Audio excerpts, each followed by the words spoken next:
Hey guys, it's Tinker Tailor here today, bringing you back another Pokemon build series video. Today we have Umbreon, who is the dark type evolution of Eevee, and probably one of my favorite Pokemon. I don't know. I think the Eevee group, collective little guys, I think they are definitely collectively one of my favorites. It's very hard to pick a favorite Pokemon, but yeah, Eevee is definitely right up there. Along with, yeah, all of the evolutions.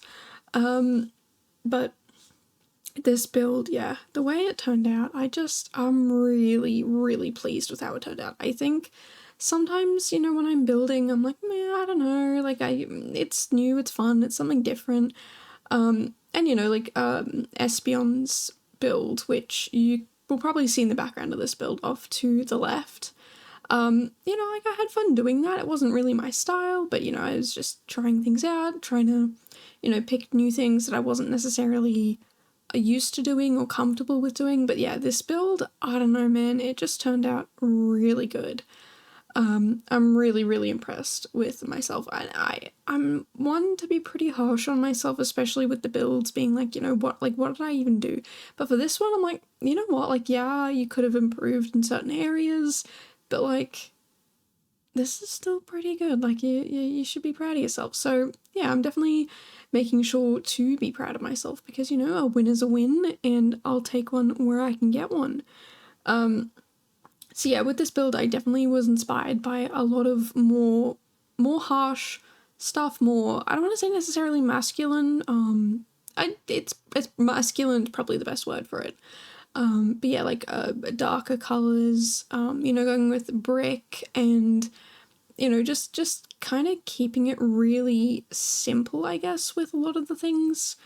So I didn't go, too over the top with anything, but yeah, again, I'm really stoked with how it turned out.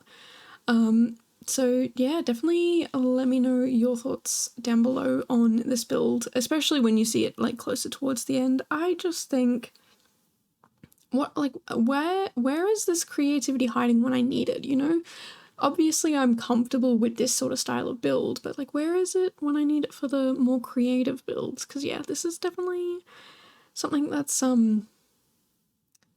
comfortable for me, I would say. And I want to try and get outside my comfort zone and try new build styles and stuff like that and feel as confident, but I just don't, like, I feel a lot more confident with this sort of style of build, which, is good that I'm confident with something, but yeah, it also does suck that, I'm not able to really translate that to other build styles and things such as. So yeah, hopefully one day I'll be able to figure out how to do all those other fun, cool things that people do. But for now, yeah, I'm pretty stoked with this sort of build. It's, again, like, I just, there's something so simple about it that it just works. It makes me feel really good, and really proud of how it turned out. And yeah, I hope you guys like it as well. Also, yeah, this video's a tiny bit late because I kind of got addicted to watching a little bit of Bondi Rescue. I don't even know how I started watching Bondi Rescue, but I just started watching it, and now that's just all my feed is filled with, is just Bondi Rescue. So I might have to go on a little bit of a Bondi Rescue binge watch after recording a couple videos just to kind of get it out of my system. Which, I think the funny thing is about it is I don't really like swimming. I don't really like going to the beach. I've been to Bondi a handful of times, and it's, yeah, like, I guess, as I say, it kind of sucks, but I guess I've always gone during touristy seasons because I've always gone as a tourist. I don't live anywhere near Bondi. And, like, I have lived all over the country, so I've been to many different places and whatnot, but I don't think I've really been to Bondi as a non-tourist, as a native, to the area, as a local. But yeah, it's one of those things where, like, yeah, when you go, there's just like 10 billion people, and it's not that great. I mean, it is a beautiful place, absolutely, don't get me wrong, like, absolutely beautiful place, but there's just, like, more people than you could throw a stick at. There's probably more people than sand at that point.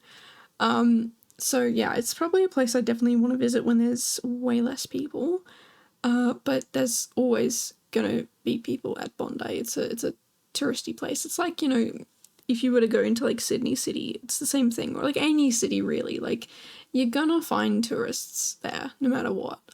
It's obviously a lot less busy during certain times of the year, but yeah, since I'm not really close to Bondi at all, yeah, it's a bit hard to kind of have moments like that where you can visit without having all of the touristy people there, but then like you're also kind of a tourist yourself. So yeah, I don't know. And again, like, I'm not a huge swimmer. I don't really like swimming in the ocean because I'm not very good at controlling myself in the water. The water definitely does bash me around a bit, and it's just easier on myself and the lifeguards if I don't mess around in the water. So yeah, but yeah, a lot of the cases that I see on Bondi Rescue, like, yeah, 90% of them are just people not knowing where to swim or not listening to the lifeguards. So yeah, if you're ever, not just at Bondi, if you're at any beach ever,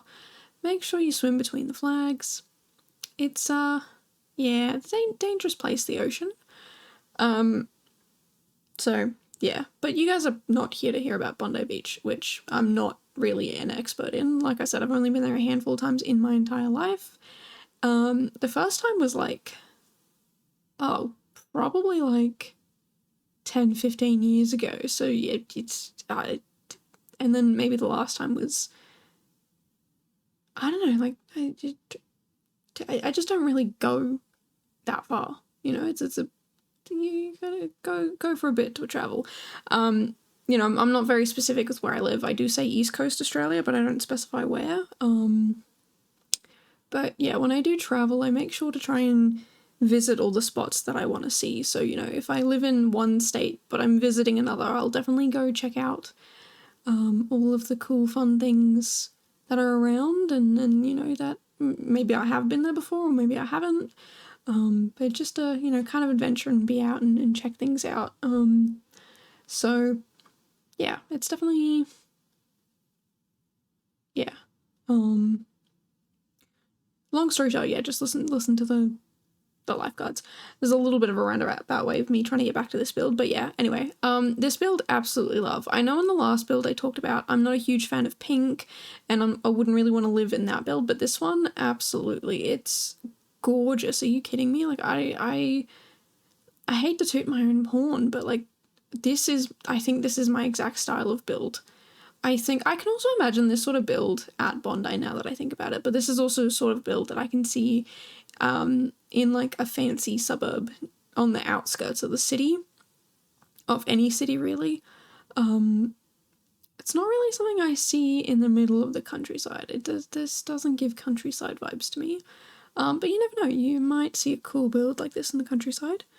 But yeah, I don't know, it's definitely a very dark build. It's definitely got a lot of harsh vibes to it, you know, like it's just very dark, and I don't want to say dingy because it's not dingy, it's just like, yeah, not a lot of brightness going on, and I think I'd really, yeah, really like a build sort of like this. I say build a house sort of like this. I really like the idea of this little, I create like a little patio seating area out the front, and I just put a simple table and chair out there, and afterwards when I was taking screenshots and stuff like that, I was like, I really should have added like a roof piece sort of thing that I could have put like vines and stuff around, but I don't know, I didn't end up doing that. And I think, yeah, if I did live here if I did live here, I would definitely want a little like shaded area off the front of that kitchen area. And I also imagine that the window above the sink in the kitchen, you can like open that and it's a little serving window, because I do put out a little barbecue and some seating and stuff like that. So if you're entertaining people, you could definitely, you know, have people come hang out there and whatnot. So yeah, I don't know, it's definitely, you could entertain here, but you also could equally choose not to. And with me, I'd say it's a 50-50 on how I feel. Sometimes I feel social and wanting to have people over and whatnot, and sometimes I'm like, no, I'm good. like, I know next weekend, I'm pretty sure there's going to be a gathering of some kind for the football. I don't really follow football. I have a team, but the team is based on its sponsors. And that is it. There's honestly no other reason why I picked this team. If I were to pick a team based on the actual team itself, I would pick a team that is just kind of like the one I grew up with. My family kind of loving that team growing up. So yeah, I definitely picked my team based on sponsors, and they just missed out on going to the grand final. So yeah, unfortunately they will not be playing in the grand final, but that's fine. Because I don't really care about sport that much. It's not really my thing. I don't really like sitting at home watching it. If I'm out watching sport, I definitely do enjoy it. I think it's, the atmosphere and the people and just getting hyped for your team.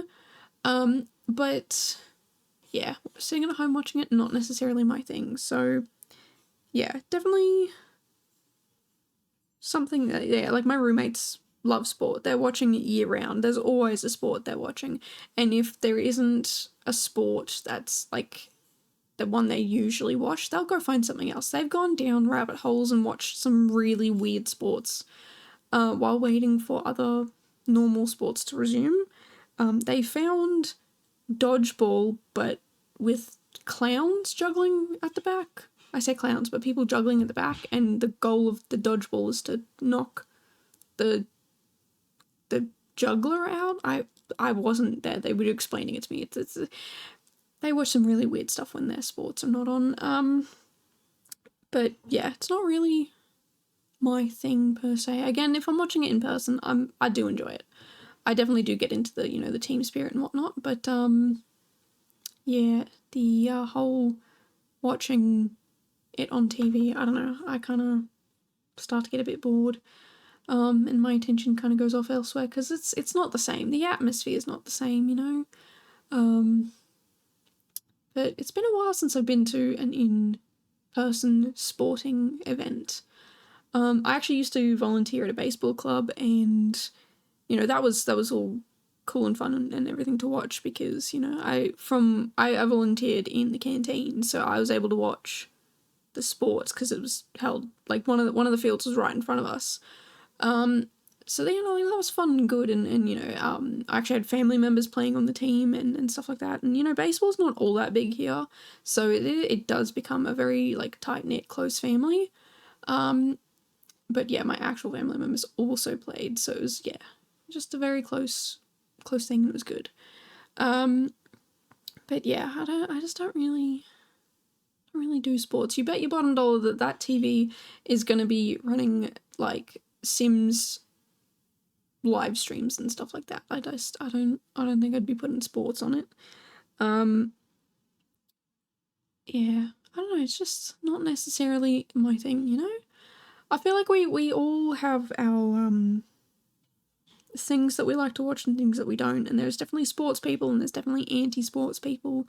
Not that they're against sports, but they're just not into it, and I'm kind of like neither camp. I'm just like, if you like it, you like it. You don't. It's, if it's the only thing that's on, I'll watch it. But if I don't have to watch anything, I won't. It's just not necessarily my thing. But yeah, this kitchen was giving me a little bit of pain because I wanted the stove to be centered with the door frame into the kitchen, but unfortunately you couldn't really center it. So I just decided, you know what, I'll put a fridge there and I'll put the stove to the side. It does annoy me a little bit, but it's fine. And it's pretty simple kitchen. I do end up putting a little bit of a I was gonna say like an island bench, but it's really small. There's only 2 seats at it because there's not a lot of space going on in there. But I thought it would still be nice to have a little bench seat going on. So if you just had yourself and another person there, maybe you could have a little bit of, breakfast or something together sitting there, or, maybe if you wanted to get a little bit of work done, you could sit at the island bench. There is the office downstairs, which we've already done. But yeah, upstairs there's the bedroom. This floor there is the dining, lounge, kitchen area. There's the outdoor seating area out the front, like on the front patio sort of thing. And then out the back there's a barbecue and another little seating area. I say little, it's a little bit bigger. I think I keep it at 4 seats. I don't think I make it a 6-seater. But I do put a couch out there as well. And then yes, downstairs there's the bathroom and the office space. So yeah, I do really like this sort of spot. And I do like the fact that, you know, with the office space, it's downstairs. So if it gets really, really hot, you're not going to feel that. And, you know, as an Australian, it does get very, very hot very, very easy, very, very quickly. So I'm very keen on finding ways to cool down in a much simpler way. And I think, yeah, for sure, definitely having the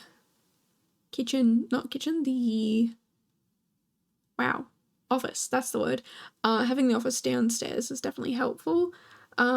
Bedroom upstairs, not so great, but usually you sleep at night, and that's kind of when the coolest time of the day is.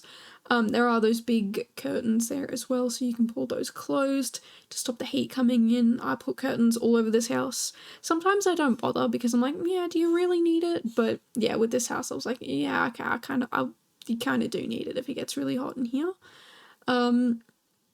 But yeah, I don't know, this is kind of supposed to be sort of the polar opposite of the build next door. If you haven't seen that, it's the previous video, number 196 if you're looking for that. That's Espeon. But yeah, I don't know, I am in love with this build. I love how simple it is. I love that it's just so dark and moody. It's 100% my favorite build style, I should say. Because there's a couple of builds that I've done in this kind of style, and I think they're just brilliant, absolutely brilliant. So yeah, I don't know, it's definitely something that I kind of want to do more of these and, you know, just have a lot of fun with them. But on the other hand, I also do want to do some other kind of builds that kind of test my limits. So yeah, we'll kind of see how that goes with the builds in the future. But yeah, we're pretty much ending here. We're about to jump into screenshots. So yeah, definitely let me know down below your thoughts, opinions, feedback, and such things such as in the comments down below. And if you do want to see more stuff like this, definitely make sure to subscribe. My regular schedule is 1 video a day. At the moment, we're going to kind of trying to hit 2 a day until I'm back on track. So expect, yeah, maybe 1 to 2 videos in a 24-hour period. If you're lucky, you might get 3, but that's really, yeah, pushing it, stretching it. I'd love to live in a place like this. I think it's just absolutely gorgeous. You know, just, chef's kiss. And that is my favourite bed in the game too. Ever since I've seen that bed, it's just been my absolute favourite. My favourite swatch is the brown and green swatch. So I definitely do think I'd prefer to have a bit more brown and green than all of the black that's going on in here, but I also really like all of the black that's going on in here. But yeah, like I said, if you want to see more stuff like this, definitely make sure to subscribe, and I will see you guys in the next one. Bye, guys.